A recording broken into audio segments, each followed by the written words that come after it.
Okay, welcome back. It is early November 1873. We left off in July then with the end of, I think, the 4th Austrian War, or the 5th. I mean, arguably it's one Austrian war punctuated by periods of peace. But anyway, with the end of the most recent incarnation of warfare with the Austrians in what was a victory nominally but felt like a defeat. We acquire territory, we get fairly good terms from the Austrians. Obviously our impasse was not as clear to Vienna as it was to us, and we certainly, for the most part, inflicted some fairly big defeats on the Austrians in the field. We secured some territory, and we spooked them enough to offer us terms, and those terms are the Society Islands, which it turns out is Tahiti. I think we'll call it Tahiti from now on. Let's see if I can find it. I'm always anxious about scrolling around the Pacific for some reason. Here we go. If you scroll on Pacific really quickly, I think it's this where kind of you get to the edge of the map. It can sometimes basically just mucks the game up. You have to reboot the game. And so we get Tahiti. Got a tropical fruits plantation there. I'm going to upgrade it, but not just yet. Because I'll reference that in a moment. We sent some clippers to the Oceania trade box. If you do ever acquire overseas colonial territories, make sure that you have merchants in the trade box. You can find the trade box by going to the economic slider, hovering over, and then reading the information in the black pop-up box. It will tell you. You can see maritime trade box, Oceania maritime trade. You need that in order to bring the commodities back to your metropole, but also to carry supplies to the region if you want to host military units there, or to develop a military base. In order to get these 1 units of tropical fruits back to the Ottoman Empire, we need merchants there. And there are 2 slots there possibly for 2 fruit plantations. Plus, we could get localized railroads to increase the productivity, and we can upgrade those fruit plantations. In terms of population, I think the population should be enough. Maybe not just yet. In any case, we could eventually get this colony humming in terms of churning out tropical fruits. And yeah, we want to get them back. Now, I kind of said that the war felt like a defeat, and it kind of did. We almost lost the entire of Army Group West. It was pretty messy. And the months since the end of the war has been a period of taking stock, a bit of planning, a bit of thinking about what to do in the event of the next war. And there's been a couple of changes. Some of the changes have been by default. So, for example, Bayezid Pasha, Omar Pasha's understudy, has retired from service. So that leaves us with 1 less 3-star general. And the other things have been kind of by design. So, for example, we did have a collection of volunteer formations. These were like Czechs and Poles, Hungarians. All of those units have been decommissioned. All of those kind of Austrian prisoner of war volunteers that are comprised of ethnic groups that maybe don't love Vienna so much, they've all been decommissioned. In their stead, what we're doing in Adrianople is expanding the arsenal to include not just supply wagons and things like that and sort of siege artillery guns, but we kind of had a system about 20 years ago of having a strategic reserve. We had a much smaller field army then, and that strategic reserve typically comprised 1 additional army corps. And that army corps was used to switch out with any command that had an army corps that was especially disheveled, disorganized through marching, or had sustained losses, or had just had a big batch of replacements which reduced its organizational ability, and we needed very quickly to sort of get a fresh army corps into play. So we could move it up by rail, switch it out with the army corps that needed some level of reorganization, replacements, or maybe new elements to be constructed, and we'll bring that back to Adrianople. What we're actually going to do now is a similar system, except it's going to be on a much bigger scale. We're going to build something like 5 or 6 additional army corps. One of them is going to be a regular line corps, like just regular line infantry. The remainder are going to be kind of conscripts, but they will gradually be trained in Adrianople into regular line formations. Plus, we'll keep some supply wagons, guns, and things like this. The idea is to have a really significant strategic reserve. Now, you can see that all of our forces are in kind of are really in what are going to be their kind of base provinces. So to take you through that, at Constanza, which is a modern large fortress, we have the 8th Army under Abdi Pasha. He has one. No, he doesn't have any 2 stars. In Plevna, we've got the 3rd Army under Abdul Karim Nadir, who was with us in 1850 as a 2-star. We've got the 5th Army under Ahmed Pasha. In Sofia, which is going to be our main base in the Balkans, with 6th Army under Ahmed Mukhtar, 1st Army under Mehmed Ali, and then the 4th Army under Osman Nuri, and then in Salonika we've got the 2nd Army under Hussein Avni Pasha. This is basically our European deployments, and they're going to stay like that. These forces will be moved into the fortress. I took them out so it was kind of a quick reference so you could see them. The idea is, in the European, or in the Balkan Peninsula, we're going to maintain a fairly defensive posture from now on, I think, until we're in a position to conduct large-scale offensives. We're going to base our defensive sort of system on this quadrilateral, these 4 modern large fortresses, backed up in reserve by Adrianople, with the strategic reserve located in the arsenal at Adrianople. This is not going to be the limit of our fortifications in Europe, but these are going to be our kind of base provinces. In the event of a future Austrian attack, which is sure to come, we're going to maintain these positions as kind of defensive positions, like a kind of hedgehog, but we will conduct localized counter-offensives into regions in force.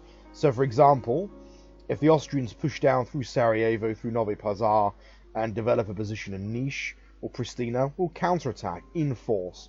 And the idea is we will attrition the Austrians down. We'll kind of bring them onto our lines in order to attrition them, reduce their forces, and use that grinding process over a year to 2 years as the basis then for a generalized counteroffensive. We will then begin to develop more wide-sweeping kind of offensive operations to liberate Bosnia, clear the Dalmatian coastline, push up towards Vienna, and do the same with Army Group East. We'll develop a position in kind of in Romania and then into Transylvania. Now, the other fortresses, these forward fortresses, are going to be upgraded, expanded, and turned into modern fortresses as well in Romania.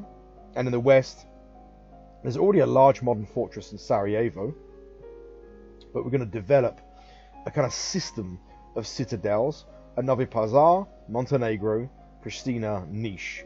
And the idea is that these large modern fortresses, it will take time to do this, will slow the enemy down, it will pin the enemy in place, hold them.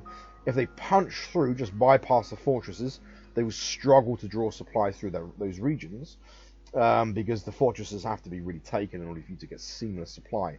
So the fortresses will slow the Austrians down, pin them in place, and then allow us to conduct counter-offensives from our kind of rear positions, if you like, our kind of holding positions, in force to whittle the Austrians down, and eventually attrition them enough to provide the basis for large, wide-sweeping counter-offensives, and then to do exactly what we had intended to do in the last war, to use those counter-offensives as the basis for a large occupation of most of the Austrian Empire, holding really the most populous regions down, isolating them really, or reducing them into being a German principality, and as a great power, flushing the Austrians down the kind of toilet of history, along with the Byzantines and the Venetians.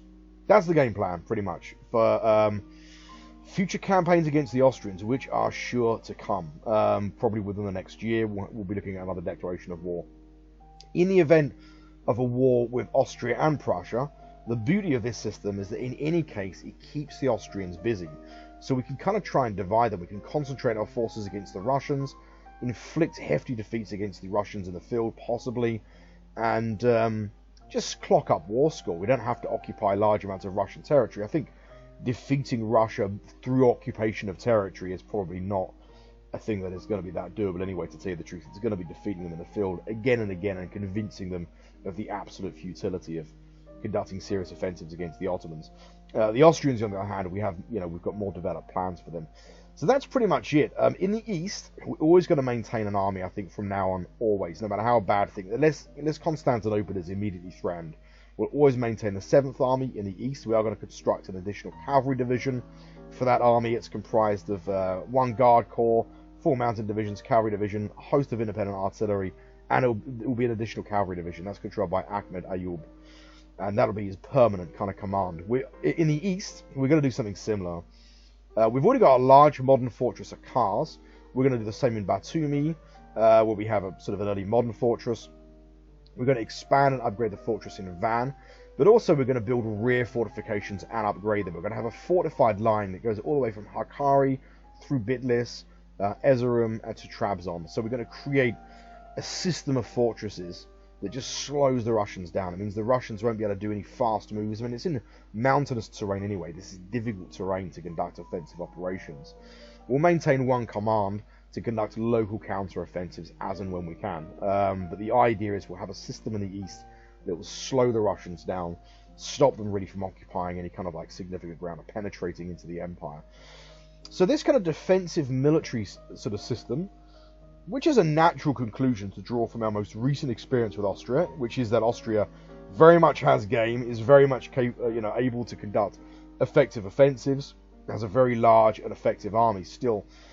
This kind of segues, sort of almost accidentally, into the kind of, into the culminating political crisis in the empire that is ultimately going to result in the fall of Abdulaziz, our current monarch, and ultimately result in the ascendancy, eventually anyway, of Abdulhamid II, who's going to be in power for 30 years, and is going to be fairly isolationist. So you can sort of, reason that his isolationism, at least in a parallel universe, is a product of, of this most recent conflict with Austria. Yeah, that's pretty much it. That's going to be the kind of plan, really, is to kind of hold fast, hold onto our possessions, and if the opportunity presents itself to neutralize Austria as a great power through long-term military occupation, we definitely are going to do that, but we're going to do it on the basis of a defensive, attritional campaign, because I think having our forces too spread out and was just a little bit too risky. It could have gone horribly wrong. If the Austrian AI hadn't have offered us anything, we would have been snookered there and looking at, possibly, 3 armies being completely destroyed, which would have been an absolute catastrophe. In the event that we ever do have an army completely destroyed, or even an army that is really, really badly damaged, the really good thing now is that we have enough locomotives, we have enough railways, that we can move out 3 army corps quite quickly from Adrianople, switch them out. So we could keep the leaders in place inside the fortresses, switch out their damaged command, send any damaged forces to Adrianople to receive replacements, to have entirely new elements reconstructed if need be over a period of weeks and months, and just instantly ship out reserve army corps that the 2 stars can then take command of, and they will comprise that army. It'll just be an army that we can construct from fresh. This means that even though we have a limited number of commanders, those commanders have a kind of durability in the field which they otherwise wouldn't have, because they can call on that constant, that sort of strategic reserve. A part of keeping our kind of force quite close as well is based on the idea that we don't want to be moving forces really long by railway, especially if the Austrians penetrate. They send, small cavalry formations to tear up railroads and stuff like that, which is unlikely they're going to do. In terms of, like us penetrating deep into the Austrian Empire with small brigade-sized formations, this was something that was quite hard to do 20 years ago. The reason being is this is not like the Eastern Front. It's not Russia, which is a much larger, it contains many more tiles. It's much more open. This area has a lot of railroads. The Austrians are moving a lot more forces. It's more densely populated. Realistically, getting brigade-sized forces penetrating very deep into Austrian territory will just result in those brigade-sized forces being destroyed very quickly, and at most maybe tearing up around a railroad. It'll be hard to do. We'll always have kind of brigade-sized cavalry forces in place. We've got one in the rear, for example, in Ankara. We've got marine divisions as well. We've got a cavalry brigade in Damascus. We do always have brigade-sized mobile forces in the rear that can be drawn up if opportunities present themselves. But we're not going to construct a whole host of brigade-sized forces, because the truth is, in this area with a lot of fortresses and stuff like that, they're not going to easily transit into the Austrian rear. So that's the military plan, really. You will remember also, going into the economy, that in the last video, the one before, we had upgraded a harbour to kind of modern industrial harbour, using, well, I guess, kind of steam-powered fishing ships and this kind of thing. It does significantly increase the output, fish production, but it also increases coal consumption, and it requires 1 additional unit of capital. As such, we're not going to do that with all of our fisheries. We're probably going to do it in Smyrna and Constantinople and not the rest, which leads me to another thing. We're going to be looking at a bit of restructuring of our economy. Now, when we first had the opportunity to kind of apply chemistry and sort of, industrial methods to agriculture, we did so by applying it very, very quickly and very rapidly to increase the yield of our farms, especially our cereal farms. And this was a worthwhile exercise, especially with things like tobacco plantations and opium and this kind of thing. But with things like cereals, what it's really meant is that we're producing far more cereals than we can sell in a given turn, or we can export. The net result of that is we're importing coal at a premium price to build up a large stockpile of coal, and we're using that coal to produce cereals that we're not shifting. So we're now getting a large part of our economy which is not really productive. We've got more cereals than we can export or sell on a national market. Now, I'd always exercise caution about doing this early in a campaign, because early on in a campaign, excuse me, you can stockpile certain commodities, especially agricultural produce, and you can sort of look at it and think, you know, I've got 60 or 70 units of this, there's no way, you know, I'm not selling it, I'm not exporting it, it's just building up. And you could be tempted to start closing down manufactories and looking at how profitable they are. Like, some of them are not going to be especially profitable, but you'll start closing them down thinking, yeah, I can't shift this. And then all of a sudden, you know, there's a bit of variability in terms of the kind of international market. All of a sudden, an exporter starts bringing in 10, 15 units per turn, and within a period of like a couple of months, you'll quickly find that stockpile has vanished. And that's definitely the case. So I wouldn't do it early on. But once we've got a big industrial economy now, and the reality is, there's just not enough excess market capacity in the world for us to be able to shift any more units of cereals than we are. We're already the biggest cereal exporter in the world, which is great, by the way. I think we are. Double check that. We were anyway. Cereals is going to be the obvious moment where I can't see cereals. There we go. Yeah, West Ottoman. Yeah, 249 units of cereals. You know, actually, no, we're not the biggest. We've got the most available. The biggest exporter is La Plata, so it's Latin America, basically. But that's not one power. That's a combination of different powers. We're shifting 52 units. They're shifting 79. Behind us is Scandinavia, which only has available, but has demand 47, you know, which is quite interesting. So they're probably, you know, more demand will shift over to us in time, but there's just not enough. There's not enough capacity. That doesn't mean to say that everyone on Earth is fat from having too much cereals. You know, we live in a, you know, just as in the real world that we live in today. In this game, in 1870s Europe or the world, it's a capitalist economy, so capacity is determined by profitability. It's just not profitable to sell more food than we are. So at some point, we're going to start looking through our cereal farms and choosing locations where we're going to basically mothball them. And that is a feature of continuous industrialization. You know, like capitalism had this kind of, you know, sort of like revolutionary quality, if you like, insofar as it would continuously kind of outmode, you know, old modes of production. A good example in Britain is like the canals. You know, canals we once used to sort of in the 18th century to move a lot of industrial goods with the development of the railways. And all the railways, the early railways in Britain, followed canal towpath lines. they resulted in these canals just going out of business.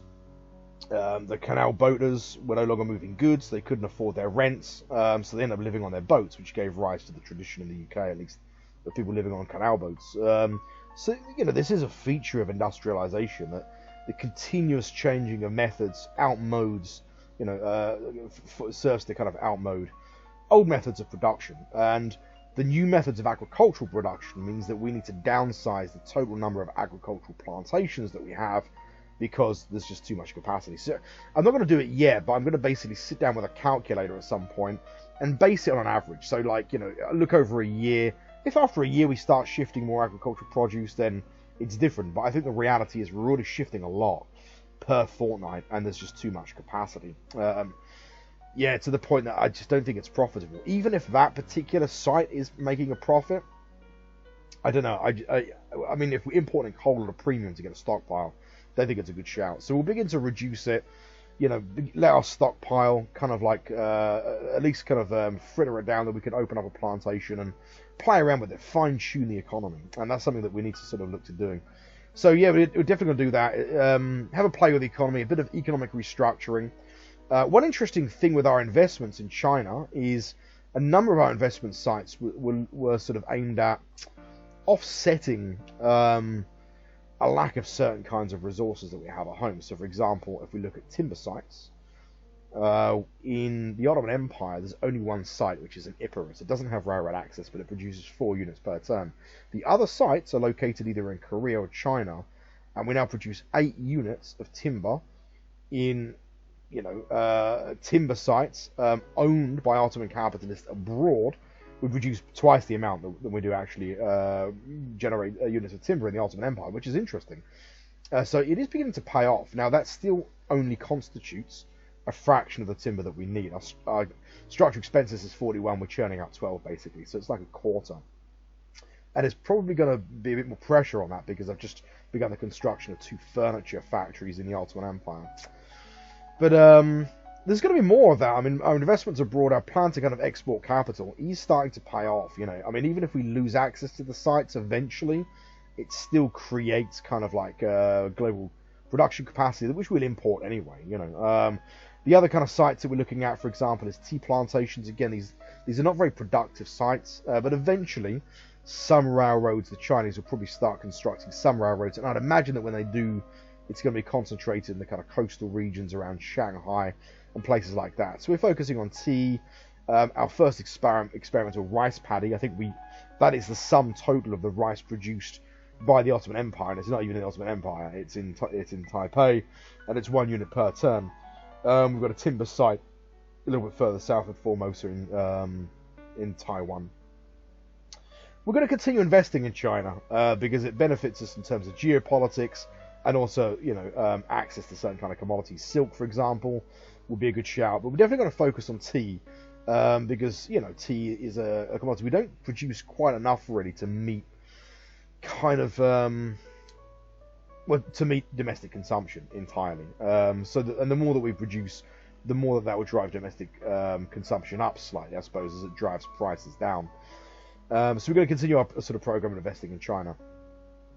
That's pretty much it, I think. That's everything kind of covered. There's not much else to report. The only other thing is the continuous expansion of the Ottoman Navy through our selling of its construction site. It's a continuous process. Every time a new squadron of ironclad frigates or corvettes are complete, we have got 1 squadron of battleships. They're actually ironclad battleships, which are going to be very sort of prototype, massive structures, floating structures. That's probably going to be the only squadron that we actually produce. As we kind of launch these ships and integrate them into our fleet, we decommission a kind of shadow squadron of basically traditional, timber, wood sort of screw-powered wooden corvettes. So we sort of decommission a squadron. So we're not really increasing the size of our navy, but we are increasing the combat effectiveness, the power of our navy. Combat parity with Britain now is we have about a quarter of the combat power of Britain, although of course Britain's possessions are much more spread around the globe, so that's quite good. We have almost naval parity with France, so I think we're probably somewhere close to where we were in real life around this time. I mean, the Ottomans were the 3rd navy really after Britain and France. We can't see the United States in this list at the moment. There's a good chance the United States has a bigger navy than we do. So there's a good chance that we're 3rd, maybe 4th, because actually Russia has a deceptively large navy as well. But our naval power is heavily concentrated. That's the main thing as well. So that's pretty much it. The next kind of, it's a fairly brief kind of report. It gives you a broad idea of what our kind of plan is come next conflict, or the continuation of conflict with Austria. It is going to be defensive.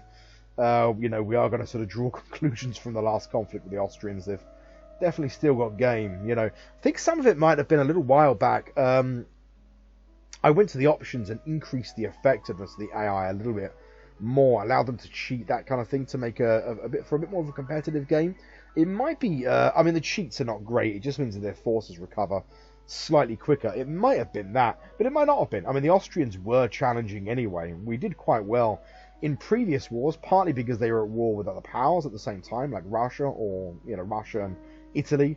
So that was, perhaps the recipe for some of our success earlier on. That, and also a little bit of chance where they deployed their forces. There's a little bit of that, and I think probably we also had a bit of bad luck in terms of how the Austrians attacked, where they focused their attacks and this kind of thing. It's hard to predict what they're going to do, but at this time, I think with this position, this configuration means that it doesn't really matter whether they attack through Romania or will they press most of their force through Bosnia? The idea is that our forces are in a configuration that they can effectively counter them, wear them down, attrition them, and then open the basis for kind of a large counteroffensive. That's it. It's early November. The next quarterly report then will be, I guess, probably in spring next year, maybe kind of January, February time. So it'll be at the end of the winter, or perhaps sort of perhaps early spring, unless there's a significant political development in the meantime, which there might be, because the game, sometimes historical events fire a little bit earlier. They happen in real life, but then sometimes they fire a bit later. One thing that I can say is that it doesn't look like Germany's going to form. By early November 1873, I think if they were going to, they would have. And what we've got is something almost akin to the North German Confederation. So Prussia is still a powerful state, but it's not, the kind of superpower that emerges in Central Europe may not emerge. I mean, so we're kind of stuck with Metternich's map of Europe. That's probably not balanced positive for us. We probably would have wanted Germany to form, because we're never really going to have a conflict with Germany. Germany represents a massive power the other side of Austria, a massive power with a land border against Russia, and also a massive power that challenges Britain and France. So it's beneficial for us to have another great power emerge in Europe, frankly, and Italy isn't it, let's face it. So, yeah, probably not great. Maybe there's a chance that it could still happen, but I think unlikely so. But anyway, yeah, so as I say, next report, January 5th, between January and March, in 1874. So yeah, thanks for watching this video, and I'll see you in the next one.